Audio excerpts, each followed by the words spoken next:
السلام علیکم ورحمۃ اللہ وبرکاتہ۔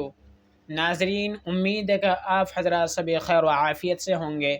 میں آپ حضرات کے سامنے آج نکاح کے بارے میں 4 باتوں کا تذکرہ کروں گا، یعنی نکاح کے اندر، نکاح سے پہلے اور نکاح کے بعد کی 4 باتیں وہ کیا کیا ہیں۔ تو چلیے شروع کرتے ہیں۔ تو نکاح کے مکمل ہونے کے لیے، نکاح کے منعقد ہونے کے لیے، نکاح کے اندر سب سے پہلے ایک شرط پائی جاتی ہے۔ وہ شرط کیا ہے؟ تو دیکھیے، اس مجلس میں جس میں نکاح ہو رہا ہے 2 گواہ موجود ہوں، اور وہ گواہ بالغ ہوں، نابالغ نہ ہوں، اسی طرح عاقل ہوں، پاگل وغیرہ نہ ہوں، ٹھیک ہے، اور 2 مرد ہوں یا پھر 1 مرد ہو اور 2 عورتیں ہوں۔ اس مجلس میں 2 گواہوں کا پایا جانا ضروری ہے۔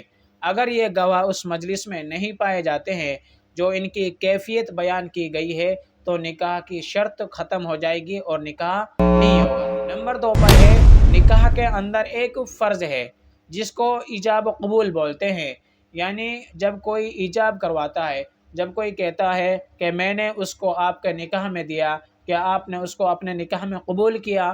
تو دلہا یا دلہن کہے کہ ہاں میں نے اس کو اپنے نکاح میں قبول کیا، اس کو ایجاب و قبول بولتے ہیں۔ یہ نکاح کے اندر فرض ہے۔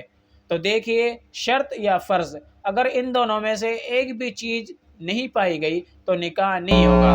ان دونوں کا پائے جانا ضروری ہے، تبھی جا کر نکاح منعقد ہوگا، تبھی جا کر نکاح مکمل ہوگا۔ اب نکاح کے بعد ایک واجب ہے۔ واجب مہر حق ادا کرنا ہے، یعنی عورت کو مہر دینا۔ اب مہر نقد کی صورت میں بھی ادا کیا جا سکتا ہے، یعنی تبھی کی تبھی ادا کر دیں، اور مہر کو ادھار بھی رکھا جا سکتا ہے۔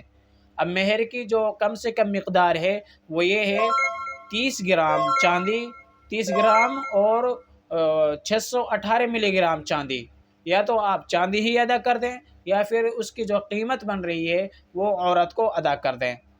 یہ مہر کی کم سے کم مقدار ہے، اور مہر کی زیادہ سے زیادہ کوئی مقدار نہیں ہے، یعنی جس پر دونوں گھر والے رضامند ہو جائیں وہ مہر متعین کر لیں۔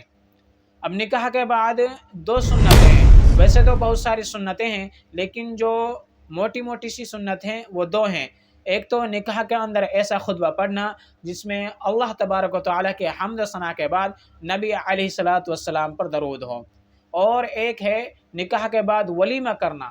ولیمہ انسان کو اپنی حیثیت کے موافق کرنا چاہیے، اس میں یہ متعین نہیں ہے کہ اتنے ہی آدمیوں کو کھانا کھلانا ضروری ہے، یا پھر کھانے میں گوشت ہو یا بریانی ہو، جیسی آپ کی حیثیت ہے وہ کھانا بنا کر کھلا دیجئے، 1 کو کھلا دیجئے، 2 کو کھلا دیجئے۔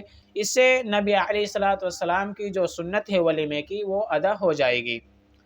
تو یہ نکاح کے اندر 4 باتیں تھیں، جن میں سے پہلی 2 باتوں کا پائے جانا ضروری ہے۔ اگر وہ 2 باتیں نہیں پائی جاتی ہیں تو نکاح نہیں ہوگا، اور اس کے بعد کے ایک واجب ہے اور چند سنتیں ہیں۔